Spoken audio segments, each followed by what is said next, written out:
basically talk about some tambourine, some basic techniques. It is preferable for you as a percussionist that you sound the best, and you obviously want your the greatest sounding instruments. And the reason for that, there's two different kind of tambourines that's really considered kind of probably a professional model. That is a black swamp, which is what I have here, or a Grover tambourine, which are both, you know, roughly between, you know, can start at $110. And the reason for that is basically the jingles themselves, whether they be made of silver, bronze, or some kind of mixture of that, provides the best sound. And you can definitely tell the difference between this being kind of like a drum set, kind of a cheaper sounding one here, and the one here which has silver jingles. This instrument cuts through a lot of ensembles, and it has to because you're the single player against, you know, a mass of people that are playing. So it's always important that you have a really good tambourine that you're playing with. As far as holding it, there is this kind of hole in the frame of the drum itself. You can wrap your fingers around and you can put your finger through there if you want to get maybe a better grip, or if you think it's a little more sturdy that way. You don't have to. You can grab it here just around the top, and just making sure that your thumb is on the top of the head too. You don't want to grip it too tight because the head, this thumb here, will start to press on this head, which will cause sometimes a changing of pitch of the actual head itself. So just be careful that is somewhat of a problem when you start to play. Basically, and I see a lot of errors in this too, is that when you are playing, usually you want to hold the tambourine in your weakest hand, and you want to play everything with your strongest hand, in most cases being the right hand, so you're going to hold the tambourine in your left. I hold it at a 45-degree angle kind of to the floor, and the reason for that is that you get a kind of drier sound to it, as opposed to playing here where you hit the actual head. The jingles, you can see, are spaced in here with these slats, and it'll provide a little bit more motion, and it'll be a little bit wetter sound, as opposed to here where I'll hit it and it doesn't quite doesn't flop around too much in those open areas. So this is where I play. As far as your right hand playing, for most general playing, I usually kind of just keep my hand open.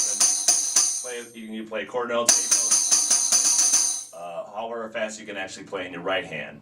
Some people prefer maybe closing their hands up or the fingers up to kind of make more point of contact here. I kind of like to spread my hands out because, as you can see, it goes kind of close to the edge. It kind of activates the jingles all around the actual tambourine there. As opposed to, again, the same situation where you're on a snare drum, you want to play where we wanted to play over the snare drum bed. Basically, you want to try to play closest to the jingles because that's where it's going to be activated. You can hear in the middle here is a different sound than if you played out towards the edge where the actual jingles are. So just be careful of that. So most of my playing here will be basically at that 45-degree angle. You do want to hold it up a little bit because it will project. And this is the reason for all auxiliary stuff sometimes, is that we are in the back of the actual band or orchestra.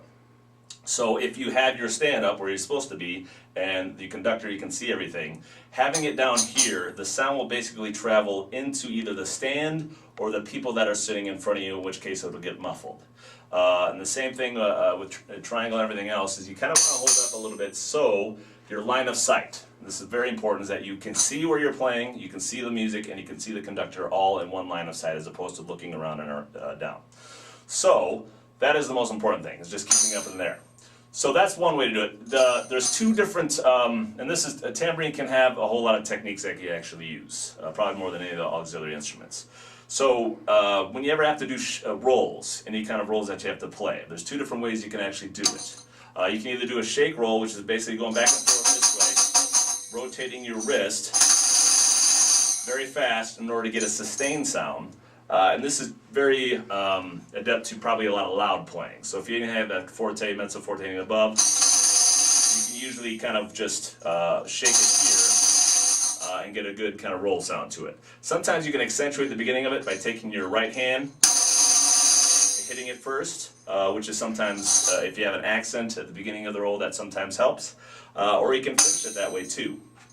Sometimes you can actually do, if you have a crescendo or a decrescendo, you can use the actual people in front of you and that music stand as a buffer. So if I start loud and go soft, I can take a roll and bring it down here, so it actually kind of decrescendos in that effect. The opposite way can actually be true. I can actually too, if I wanted to, create a roll with my opposite hand, which sometimes can be a little bit easier to manipulate. Okay, so those are some kind of things that you can actually try on your own and try to manipulate those sounds. The other roll that you can use is actually a what we call a finger roll or a thumb roll.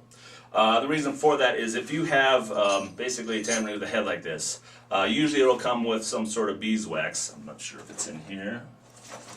It's not there. But basically what you do is coat this beeswax around the outside of the head. It doesn't have to be over the whole head, but just around maybe where you're going to be playing in that area. And then you can kind of rub it in with your fingers. And what that will provide some friction between your finger and the head in order for that head to actually vibrate. Now I use basically my middle finger to produce this kind of sound. Some people like to do thumbs around like that. I use this because it's a little easier for me to make it. So sometimes you can lick your middle finger if you want. Sometimes you don't have to, just a matter of how oily your fingers get. And usually I like to support it with my thumb. You can do kind of, if you do a shadow puppet, it's kind of like a coyote or something like that if you want to look at it that way. So about a 45-degree angle from that head. So you got 45 here and you got 45 here going in. Basically you want to kind of press around the outside. Again, that's where the jingles are, so you want to operate it that way. And you can make a nice thumb roll. And the reason why we use thumb rolls, one, it can be, if you have a quick passage, you can play a little quicker that way. And also you can play a lot softer with those. So you can play, you can either do something quick like that as opposed to going and trying to shake it that way, which doesn't sound as good. Or if you have something that's really quiet, you can get an extremely soft sound with this thumb roll as opposed to trying to shake it that soft. So that's one of the reasons why we do that.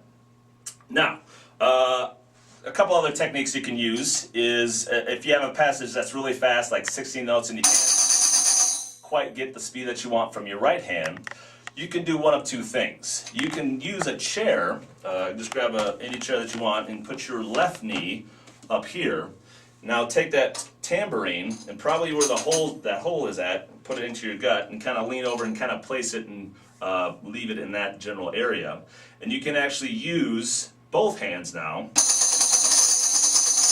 and play something a little bit quicker. Now the problem with that, obviously it's a little bit dampened and it doesn't quite, you can't hold it up in the air obviously, but sometimes you have to kind of sacrifice that in order to get the best sound that you want, because this tambourine will cut. Otherwise, another one you can use if it's extremely fast is taking this you can either play it this way, or sometimes I like to turn it over, and we use what we call a knee-hand technique. So you're hitting here, bouncing it down off your knee, and bring it back up. So you can get some 16-note passages where you can actually play it there. So there's just some kind of relatively small or things that you can actually do, and this is kind of again why tambourine is so fun, because there are many different ways to actually get or produce some quality sounds. You have to make a musical decision in order to create the best sounding passage in the music possible. So, hope you enjoy.